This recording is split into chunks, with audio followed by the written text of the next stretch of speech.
It's 7 o'clock. We ready? You ready in the back?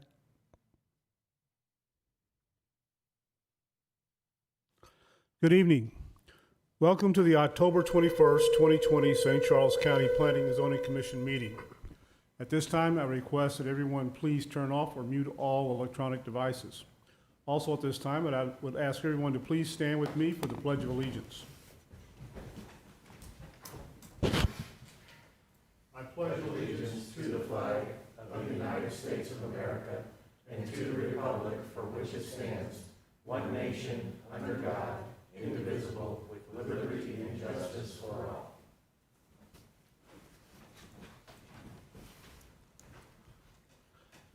An application for conditional use permit request will be heard during tonight's meeting, and the commission will vote on this application and make a recommendation to the county council.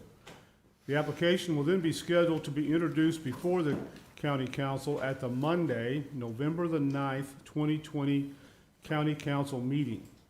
Public comment for conditional use permit requests will be taken during tonight's meeting and at the council meeting on Monday, November the 9th, 2020. Public comment on conditional use permit applications will not be taken at any meeting of the county council held thereafter.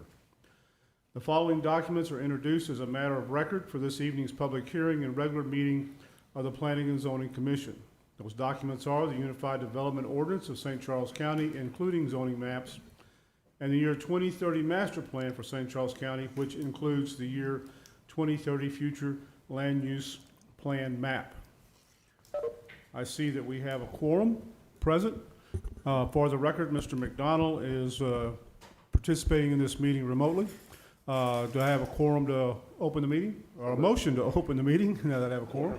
So moved. Is there a second? Second. All in favor, sign aye.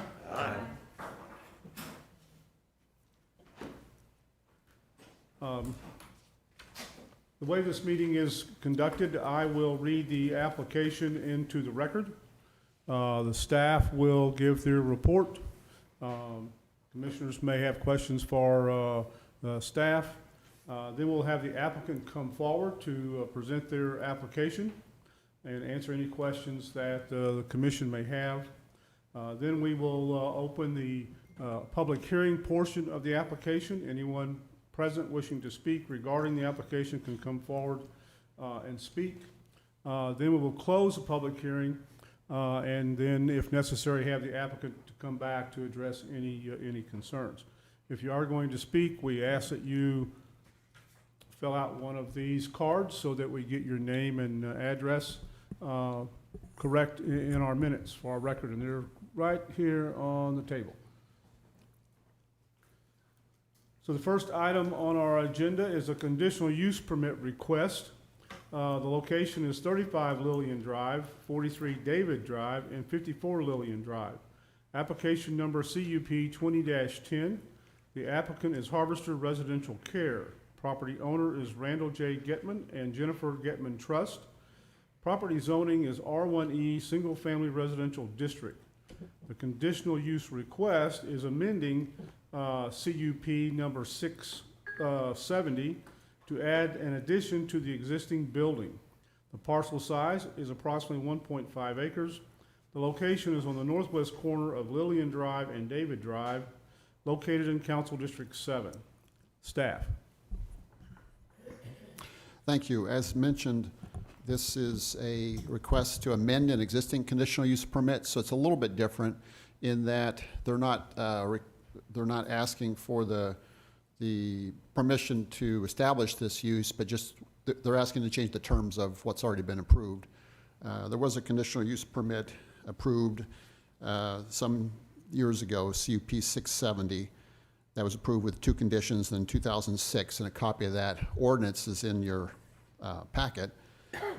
And there are 2 conditions for that approval, but there was no concept plan at that time. The rules were different.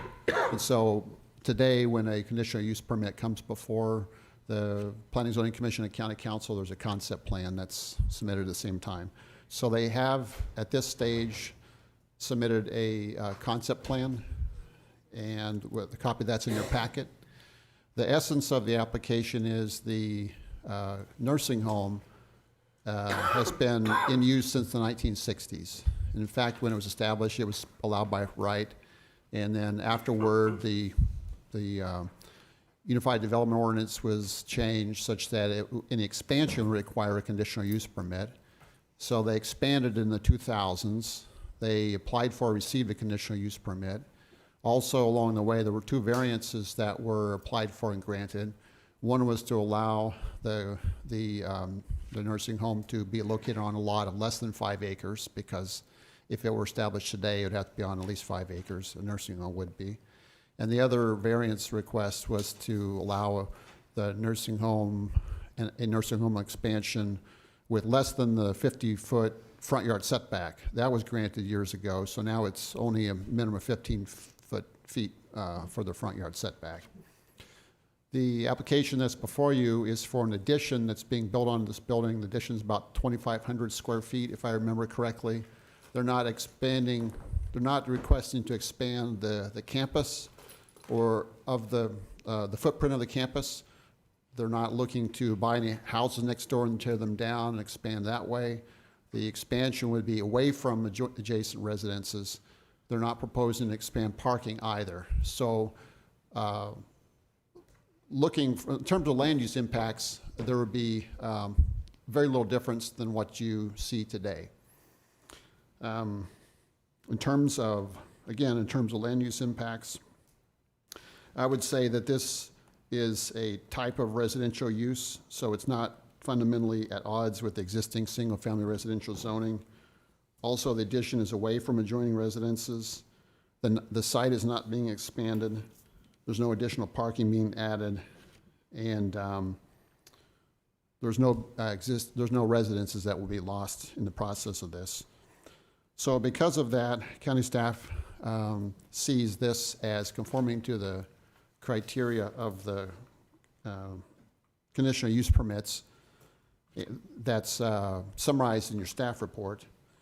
And county staff recommends approval with the changes in the conditions that is in your staff report, namely that the site plans substantially comply with the concept plan that's been submitted and that's in your packet.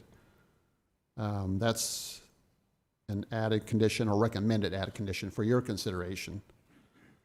And also that the conditional use shall be an active use. No conditional use shall be an active use until such time all conditions of approval have been met. Let me end with saying that in the 2000s, that conditional use permit that was granted, there was a condition, which is shown as number 2 here.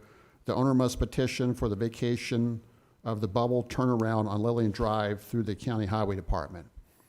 That was not done previously, but is now in the works, so they have applied for the county to vacate excess right-of-way in front of their property, right in front of the existing building. So that's in the works, but that's a separate process that'll be going to the county council directly. Any questions for staff? Mr. McDonald, you have any questions? No, I think Robert did a good job. Thank you. We will ask the applicant to come forward.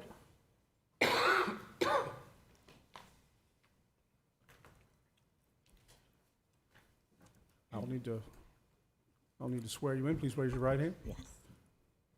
You solemnly swear or affirm that you will tell the truth, the whole truth, and nothing but the truth in these proceedings under the pains and penalties of perjury. Yes, I do. Please state your name and address for the record. Jennifer Ellen Getman. And my address is 3 Rainier Court, O'Fallon, Missouri. That's my home residence. Okay. Go ahead. Okay. Well, thank you for your time today. We appreciate your consideration today.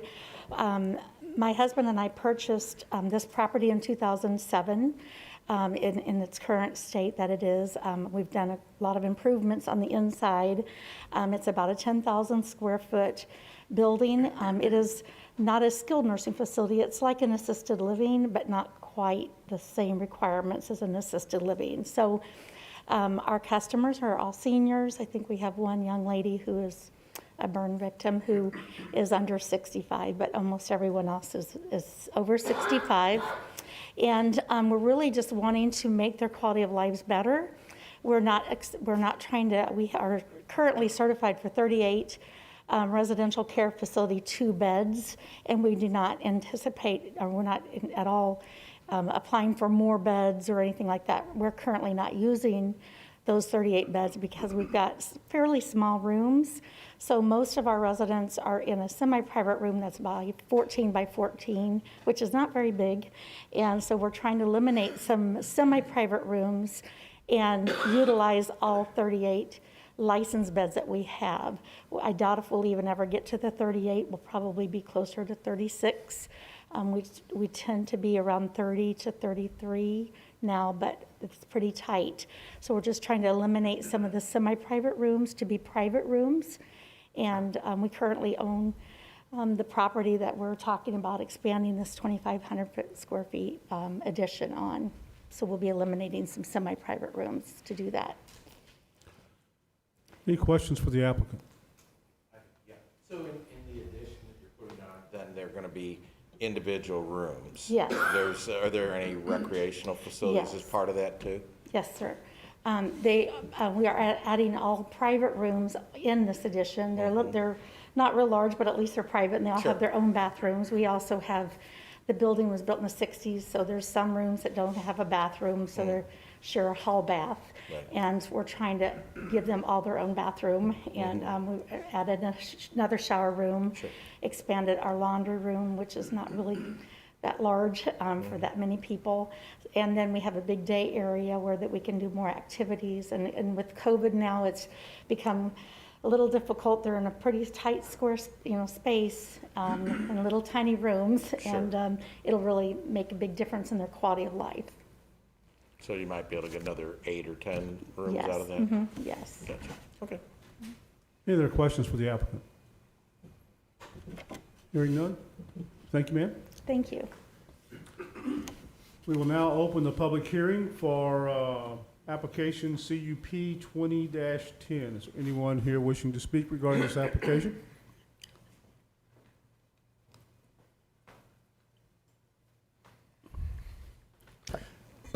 Evening, Arnie. Good evening. You solemnly swear or affirm that you will tell the truth, the whole truth, and nothing but the truth in these proceedings or the pains and penalties of perjury. I do. Please state your name and address for the record. Thank you very much. My name is Arnie C. A.C. Dienoff, County Public Advocate and resident. My mailing address is P.O. Box 1535 in O'Fallon. A couple things here. They had asked for a variance from the 5-acre minimum down to 0.55 acres for this property. This variance was granted back in 1983, and I think Robert explained it after that, what happened in 2016. Now, the whole basis of the conditional use is that it will not be detrimental to endanger the public health, safety, and the general welfare of not only the county, but the immediate neighborhood, that it not substantially diminish and impair property values within the neighborhood. The only problem that I have here is the building is small. It takes up a lot of the green space of the property. And the first question that I'd like to bring to commissioners and staff is, what about bringing up the property to today's standards? The International Building Code from 2006 to 2020 has changed dramatically. It's changed, I believe, at least 3 or 4 times. I haven't counted for sure. What about the additional runoff? You're going to take up more green space, and you're not going to have that absorption rate. So what about the runoff to the adjoining neighbors in the neighborhood as a whole? Now, I don't buy when they're putting on a addition of 2,555 square feet. That's going to probably yield them another 10 rooms, as was just testified by Commissioner Cleary. And I don't buy the fact that they're not going to need any additional parking.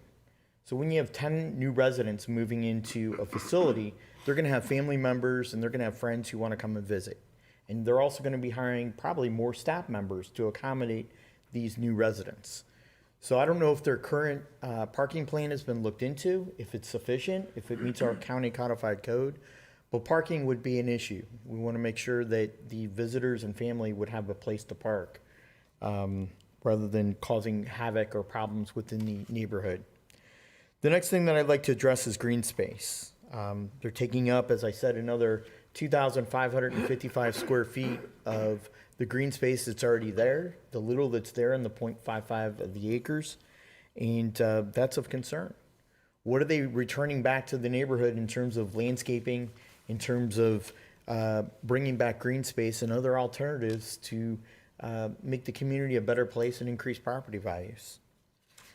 For those reasons, and the smallness of this property, I think it's going to have a great impact on the adjoining residential property values, and therefore I would be not in favor of this application, and I'd ask that you deny this application. It's just, they keep expanding, it doesn't fit the neighborhood, this is a residential neighborhood. I understand they got the variance, but now they're taking away green space, there's some water concerns and parking issues. Thank you, Mr. Chairman. Thank you. Anyone else wishing to speak regarding CUP 20-10? Seeing no one, we will close the public hearing. I ask the applicant to come back.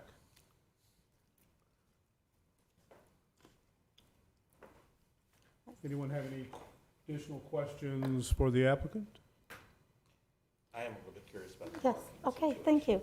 I'm glad you asked, and I understand his concern. We currently own that property. We believe that this is going to help improve the quality of the neighborhood.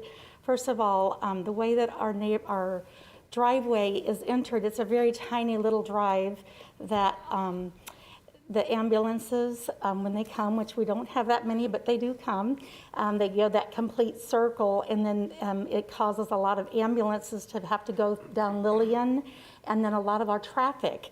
Our current parking, you have to go down David and then down Lillian, and then it's a very tiny, tiny parking. There's not even, it's not really a great parking for the cars that we have, which none of our residents drive at all, so there's zero parking from our residents. So it's only staff and family members. So that parking will still remain. It's been adequate. We've never parked on the street. None of our staff. The only time we've ever parked on the street is when we've had a Christmas party when families would visit. So the current parking is going to still remain there, but it will be great because they will not be using that cut through. We'll redo the driveway, and we'll probably add some curbs, and that might help with some water runoff. We are busting up about $40,000 worth of concrete and redoing all of the driveways, and at that time we can do some curbing, and it is in our plans to help with some of that water runoff on any of the concrete. But we believe that all of the traffic will now just come down straight down Skyline into our current property, and then they'll be able to make that loop and without having to cut through. And it's fairly unsafe to when they're going cutting through on the other streets. Sometimes they're going fast with the ambulances and fire trucks or whatever. So we do believe it'll just be a safer and really a cleaner, more attractive building and a more attractive property. And we definitely will have lots of landscaping and green space. Any other questions for the applicant? Hearing none, thank you, ma'am. Thank you. We will bring application CUP 20-10 back to the commission for consideration. Anyone have any questions, comments, concerns? Make a motion to approve CUP 20-10. I second. Ms. Fair made the second. Ms. Sally, how do you vote? Yes. Mr. Cleary? Yes. Mr. Coon? Yes. Mr. Fromm? Yes. Mr. McDonald? Yes. Mr. Hollander? Yes. Ms. Bayman? Yes. And I vote yes. The application passes. Okay. Let me get back up here to the top. Okay, we have no continued items. The next item on the agenda is the approval of the minutes for the September 16th, 2020 meeting. Is there a motion to approve the minutes? Motion. Is there a second? Second. All in favor, sign aye. Aye. Staff update, anything? Briefly, on. you had a presentation recently about post-construction stormwater standards, and as I understand it, at next week's county council meeting, or before that meeting, there will likely be a work session to discuss that with the county council. And so it's possible or conceivable that in November, December, something could come forward to the county council on those, in that regard. But that'll be up to the county council to decide how to move forward with that. But I want to let you know that there is something in the works. I think I mentioned this before, but the county council a few months ago established what's called a minor subdivision plat process. And I just thought I would let you know that we've had, with our experience with that now, it's working quite well, I think. The minor subdivision plats are essentially a simpler platting process for simpler subdivisions, I'll call it. These are subdivisions that are 5+ acres, and they're often in rural areas where people have different ideas about public improvements. Maybe in fact, there's most of these subdivisions, there's zero public improvements, no public street, no storm sewers, et cetera, et cetera.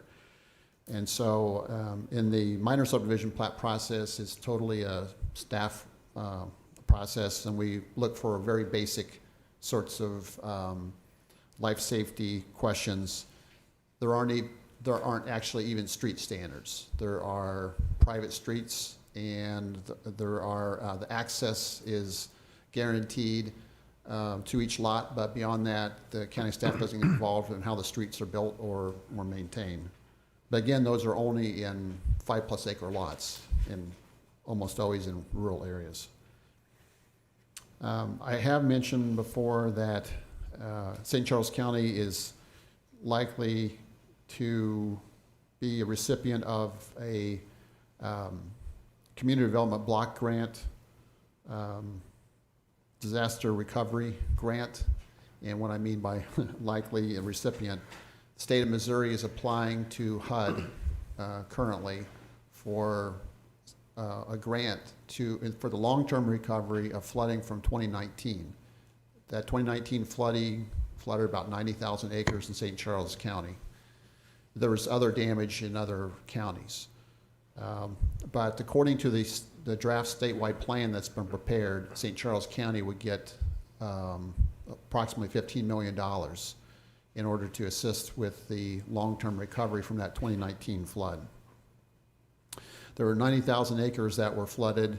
Our coordinated entry housing hotline received calls for assistance from over 600 persons after the flooding who needed help. They were either displaced temporarily, or they were at risk of homelessness, or they needed some sort of housing assistance. And this $15 million isn't for the immediate response, obviously, because we're a year plus later, but it's for the long-term recovery. And so should the state be successful in this grant, and St. Charles County would apply for and be the subrecipient for this money, the statewide plan calls for the money to be used for voluntary flood buyouts for homes that are in the floodway, that, for instance, those have been damaged from the 2019 flooding. And again, so that would be a voluntary buyout program. But it also could allow housing relocation assistance as well for people who have lost their home and are having difficulty, or some are still having difficulty finding comparable housing, because a lot of housing was frankly housing that wasn't necessarily of a high value, and so finding a comparable house has been challenging for people within St. Charles County because of our higher home prices here and higher rents in St. Charles County. Also, I might mention that FEMA will be requiring that St. Charles County adopt new flood maps, but it's not as big as it sounds, and I'll explain. When the flood maps were revamped in 2016, and we went through and we adopted all new flood maps in 2016, there were 2 map panels that are almost all within the city of St. Charles that were held back, sequestered, whatever you want to call it. They needed more study. And so now those 2 map panels are ready to move forward. There's only 5 parcels that are in St. Charles County unincorporated that are on those 2 map panels. Of those 5 parcels, 4 of them don't have any structures. One of them does have a structure, and that is an industrial business, and it's actually getting better rather than getting worse with the mapping.